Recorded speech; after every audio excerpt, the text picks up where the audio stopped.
Welcome to Board Game Empire. Today we're going to do a playthrough of Spire's End. Now this is a game that kind of reminds me of Choose Your Own Venture games, but just a little bit more elevated with the dice rolling, hit points, and character development.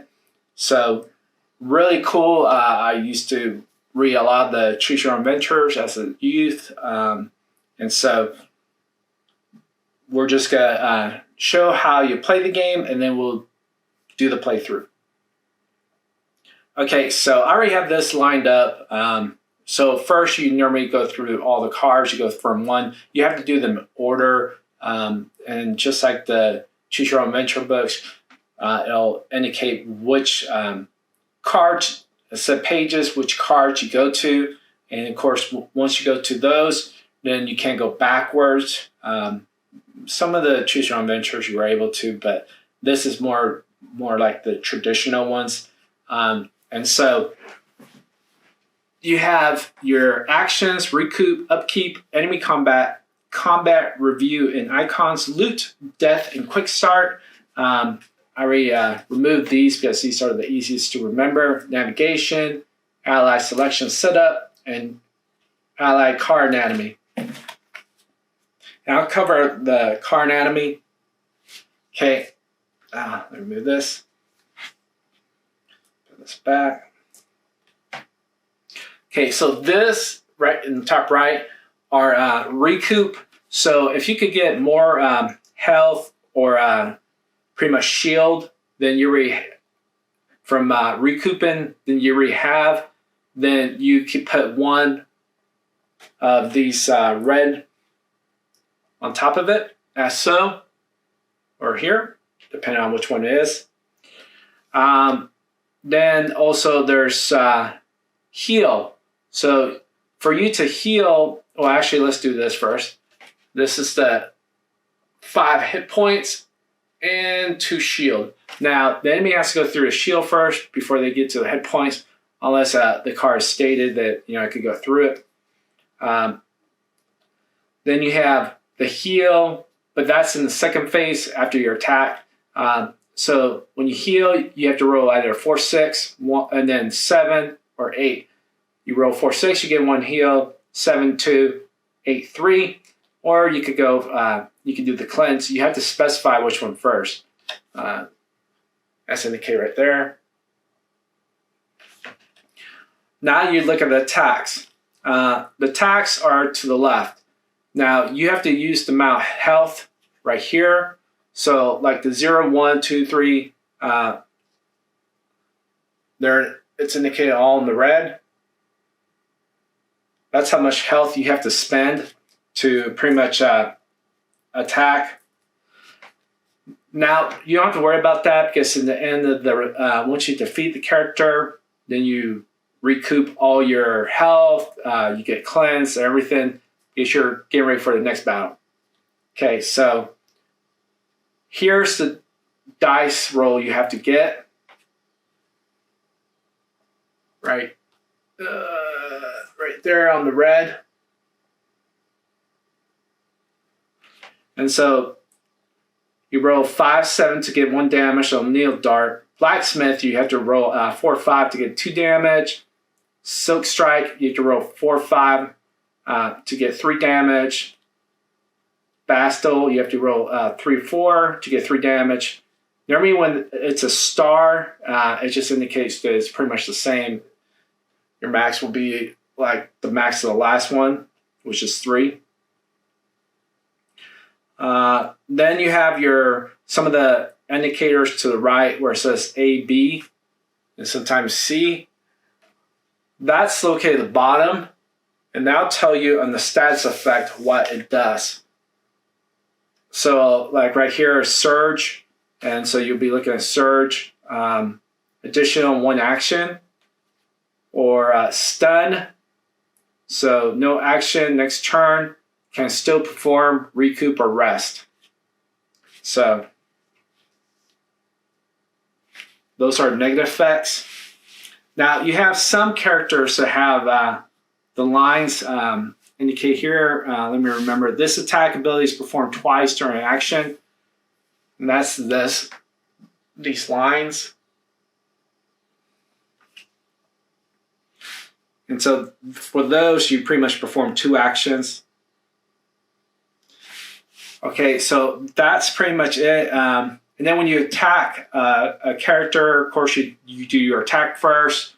Then you do your recoup or cleanse or chant, whatever it is. And then you go to the next person.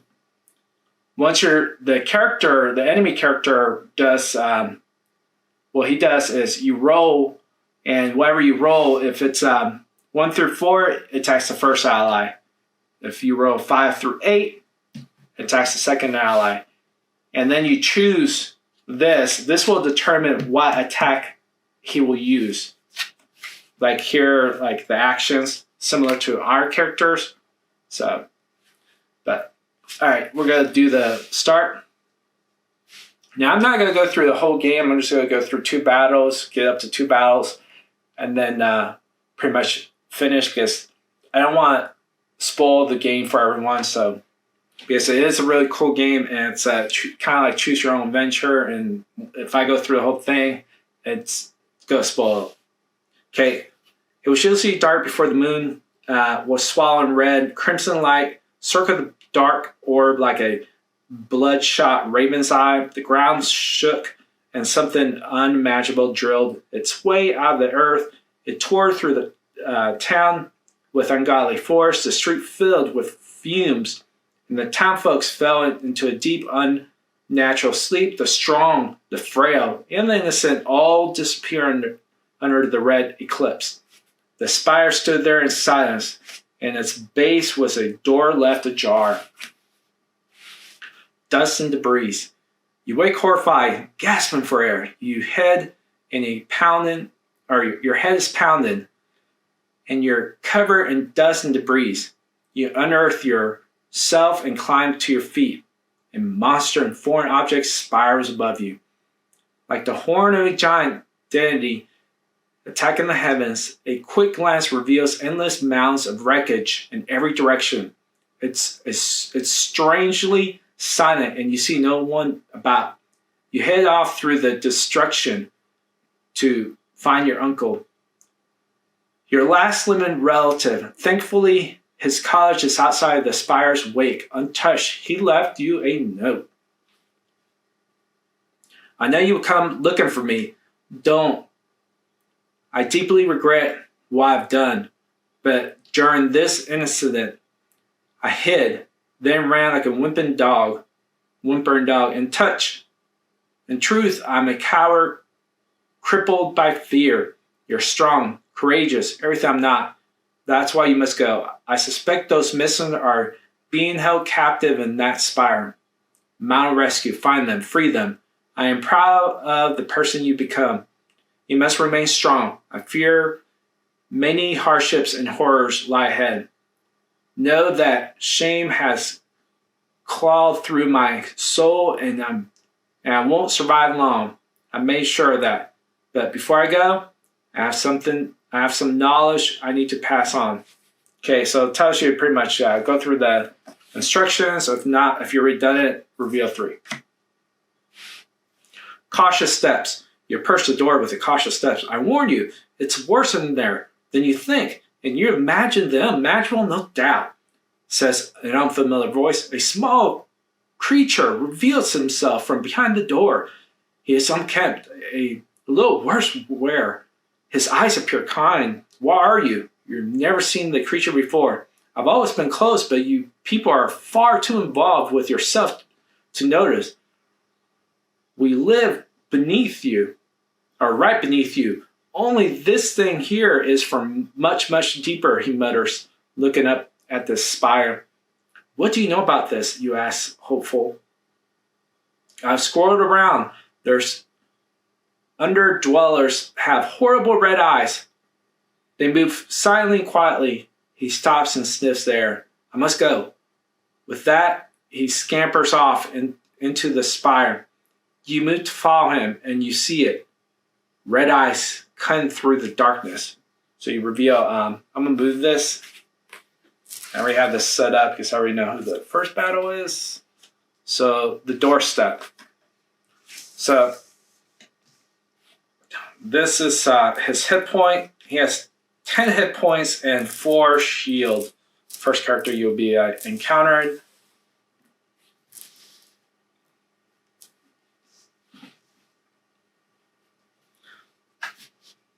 And so that's who your counter.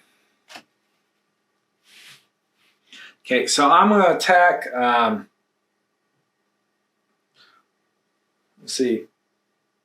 After encounter allies in play, regain all hit. Lead damage skip. Place a doorman in the play and point armor and point cubes next to him. Okay, so this is guy we're going to be attacking. I'm going to use Silk Strike. So get rid of 2 health. I have to get 4 or 5. Let me roll this one. So I got 5, so I remove 3 damage from him. And don't recoup because there's nothing to recoup, so I'm just going to get 8. So I heal for 3. So 3.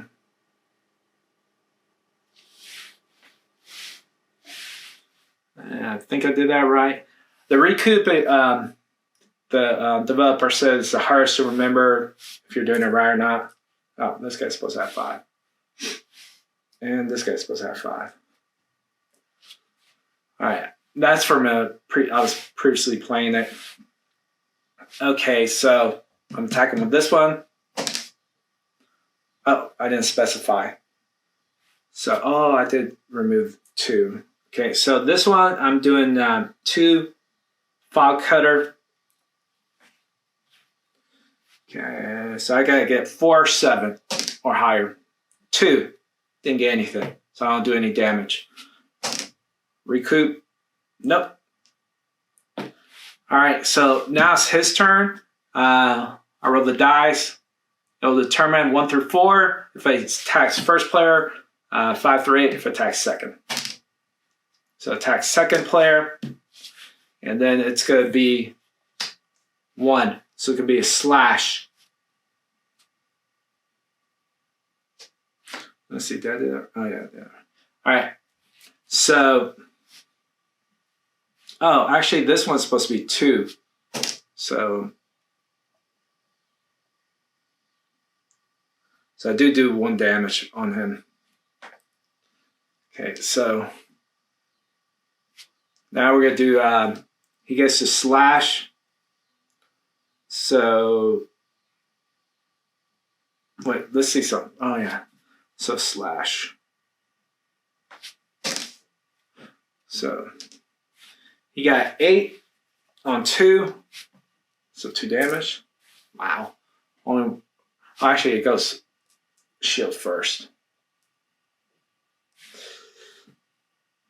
Okay. So now he recoups. So he got 5. So he gets to heal for 1. Oh, and I forgot I was supposed to get his shield first. So 3, 6, 7, 8, 9, 10. So 3. So correction. All right. Now I'm doing this one. Oh, I always forget to. Doing this Silk Strike. Again, for 3 damage. I didn't do anything. Okay, I need to be careful. Okay, so I'm going to recoup. Ooh. Or heal. So it's 3. Got lucky. Okay, I'm going to attack with 2. Don't know if that's going to work out. And I'm going to do the fog cutter again. So 8. So that's my first one. So seduce enemy.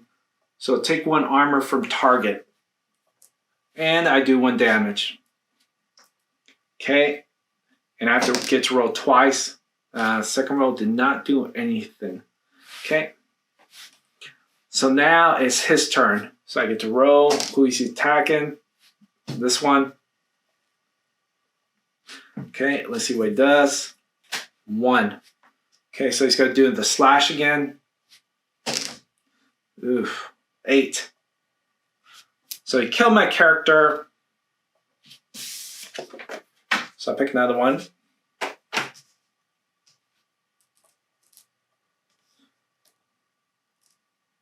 And you will be going through a lot of characters, so it doesn't. You just pretty much get them ready.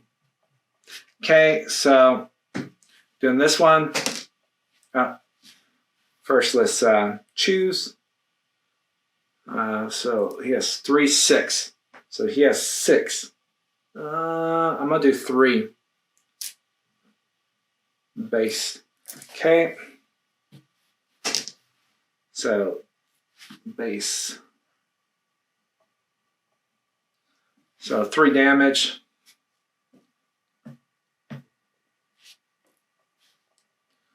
And then recoup or heal 5.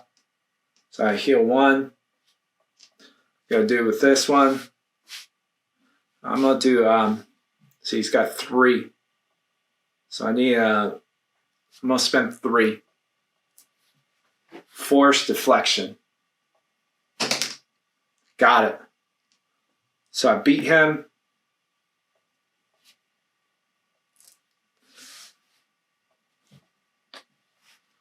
So let's see. Once you beat him,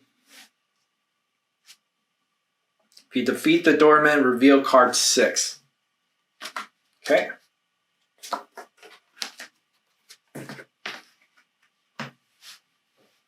Increase ally armor point threshold by 1.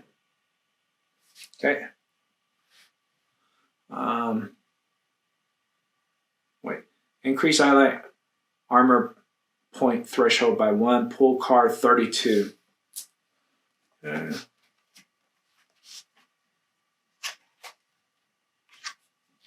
I forgot. This is the card. So you do the armor by 1.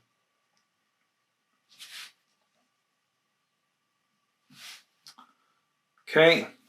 Mark this accomplishment, then continue below. The creature is bleeding on the floor facing you. He shifts a bit. Still alive? What have you done with them?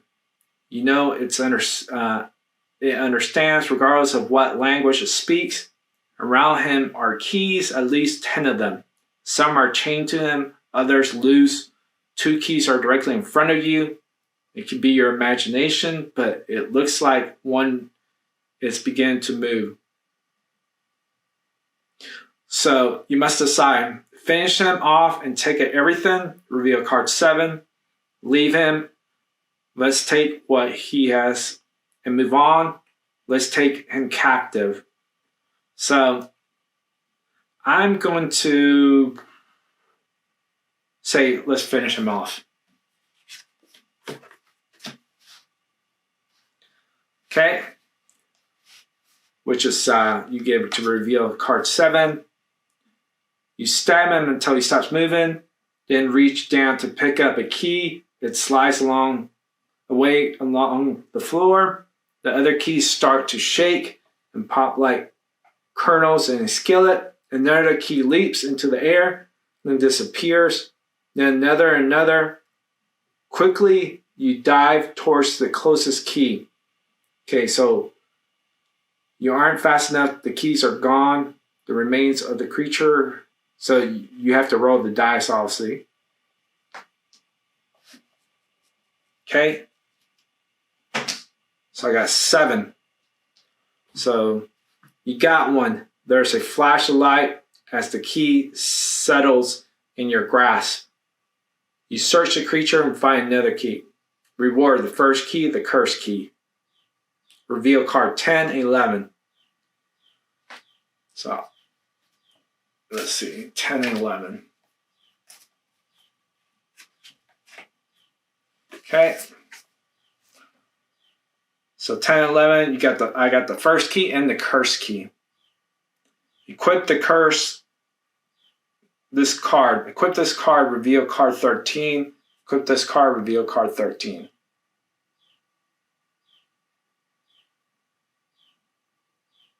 Okay, so card 13.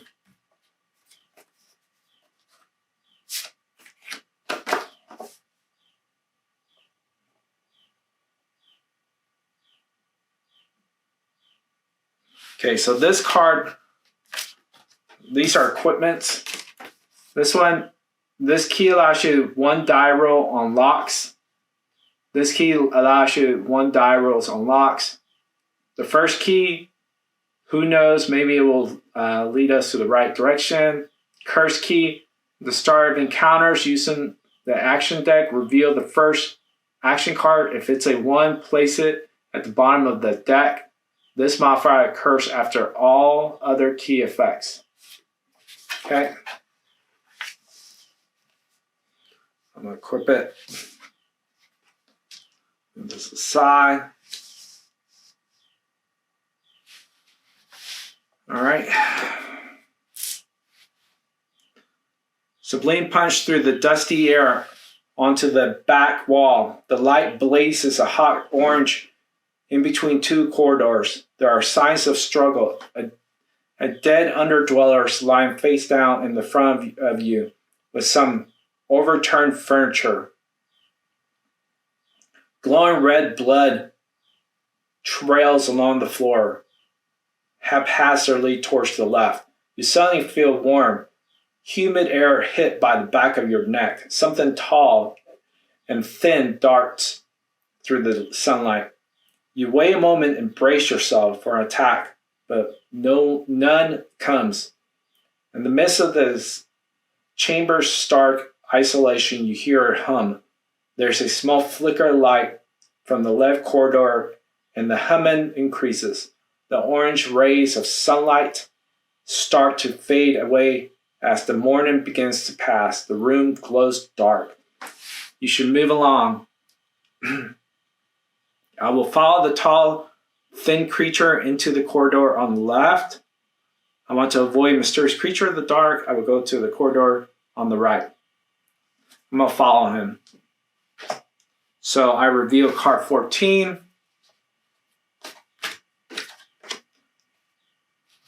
Reflections. The left corridor reveals a circular room with rows of benches facing 3 narrow mirrors. As you enter, an underdweller is passing through the center mirror, or as if it were a wall of water.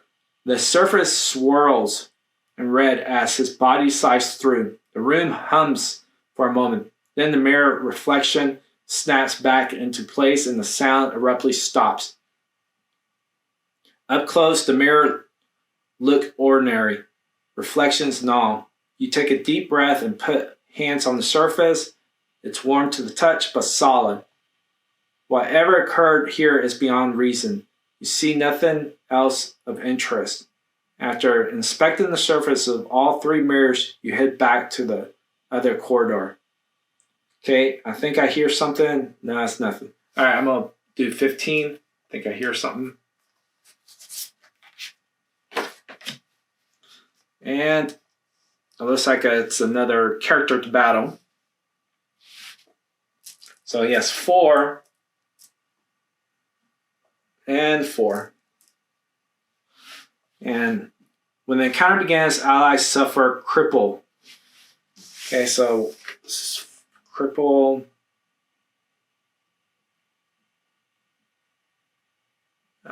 Damage output 50% less, round down. Okay. The Under Rat does not use action cards. Each turn start with 1 standard attack, red bar, and ends each turn with 1 recoup, white bar. If you defeat the Under Rat, reveal card 16. Okay. So I'm gonna let's see.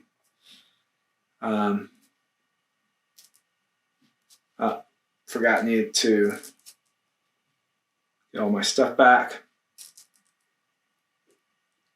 So each turn you get to, everything comes back till you're done battling. Okay, so I am going to attack with this guy. And I'm going to do a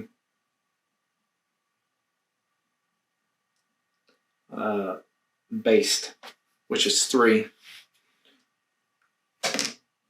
Ooh, didn't get anything. Okay, I'm gonna heal for 1. Okay, I'm gonna attack with this one. Do 3, which is force deflection. You got 8. So that's 4, so that's 2. And since it was 8, it's an A. So encourage ally.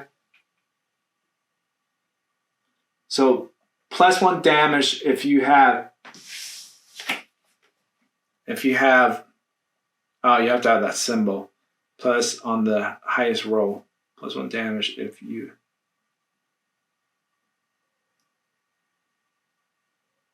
Oh, okay, so it's +1 damage. Okay.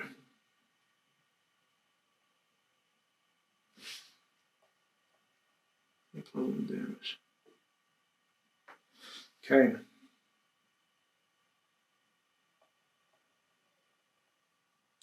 So now he gets to attack. Actually, that wouldn't be because it's -50%. So you have to factor that in because they're crippled. All right, so he gets to attack, and he doesn't do this. It says, so I'm gonna roll. He got 2, so he doesn't do any damage. He really doesn't heal, so he's already healed all the way. Actually, he starts with 4. All right, so do my turn. I'm doing 2, which is Silk Strike, and still didn't do anything. So I do a 3. I did not heal. Doing this one. Oh boy, I got it. Doing 1, which is Bulwark Bash. I didn't get anything. See if I could heal. I heal for 1. You got to roll who he's attacking this one. So 3. So he removes 1 shield. And he heals. Nope. All right, so this one. Oh, I got to choose. I'm going to have to do a needle dart, which I did. Do 1 damage. I got heal. Heal for 1. Do this one. I'm going to do 1, which is the Bulwark Bash. Got 5. So I do 1. Actually, when the counter begins, also for. Actually, I still haven't done anything because you have to do more than 1 because of the cripple. Damage output 50% less, round down. So now his turn. He's attacking this one. And he got 4, so it's 1 shield. Does he heal? Nope. All right. This one, doing 1 back stitch, 6. So I have to do 3 damage, so it's 1. So I heal. Nope. Doing this one, I have to do the shield thrust. Nothing. Heal. 7. I heal for 2. He's attacking. He attacks this one. Let's see. Heal. Okay, so he does 5. Oops, that was over here. So he does 5. So 5 is 1. See what he heals. Oh, he heals 1. Actually, he's already maxed, so. Okay. So I'm doing this one. I have to do the needle dart. Got 7. So no damage because it reduces to 50. And I think that's for 3 turns because it has 3 of those indicators. So actually it does do damage now. This is the 3rd turn. Then I'm going to heal. No heal. This turn I'm doing 2. Mini cannon. So do 2 damage. Let me heal. Nope. Okay, now his turn. He's attacking this one. So if he might kill him. Yeah. 7. So it would have killed him anyways. So remove that. Get a new character.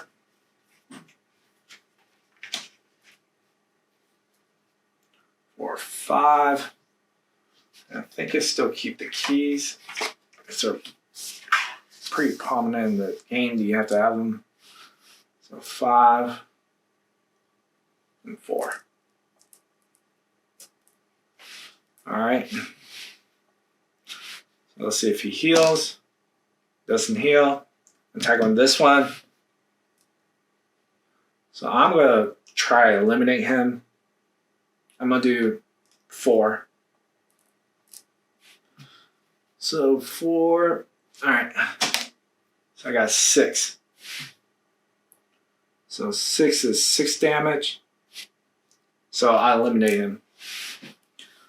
So if you defeat the Under Rat, reveal card 16. So card 16. Okay. You separate from the rat remains. It's the largest vermin you've ever seen. Its fur is matter and damp. A thick smell looms. Its antenna shines bright beyond death, with a crackling magma glow. This could prove useful. Reveal action card. You cut off the antenna. The light remains strong. Reward, ray antenna. Equip the card, reveal card 17. You hack off the antenna, it flies across the floor, glowing blood, splatter, and the antenna goes dark. It's now useless. So, of course, I'm going to, let's see. So I'm going to reveal action card.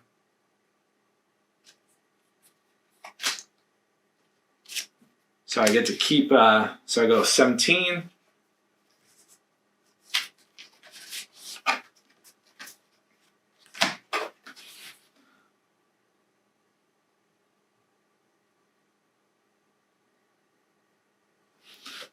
Reward, red antenna. Glowing red antenna.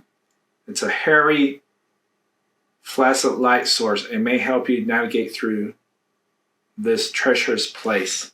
Okay, so obviously you keep this one. That's another card obviously you keep.